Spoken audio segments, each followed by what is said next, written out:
紹呢件 trench coat，佢唔係恤衫料嚟㗎，唔容易潮之餘咧，大家落雨咧都可以着得。佢係一隻風褸嘅輕薄索料嚟嘅，咁佢係啱大家喺香港穿着嘅一件長版，亦都唔容易潮嘅風褸，男女都着得嘅一個長版。而家 model 170cm 高，咁咧你可以睇到咧，佢入面咧係一條索帶嘅，咁你可以自己咧索一索佢收腰又得，唔收腰又得，男仔可以唔收腰嘛。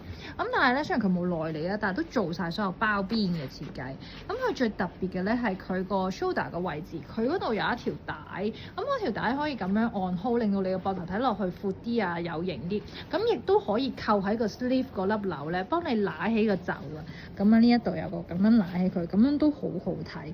咁我輕鬆咁樣幫你增加嘅造型感。咁我哋睇下 model 而家成個 total look 咧，佢就用咗個粉紅色褲去撞多一個 layering 嘅效果，咁令到成個米色調咧都唔會好悶。同埋你會留意到呢一隻米色咧，唔係嗰隻好黃土嗰隻米啊。咁啊，大家見到佢 classic 得嚟，好容易穿着，好好睇，同埋好輕飄飄嘅。咁啊，大家拎去旅行都唔會有負擔啦，亦都可以好有型，好容易襯衫嘅。咁啊，落雨嘅時候着都冇問題㗎，佢係索料嚟㗎。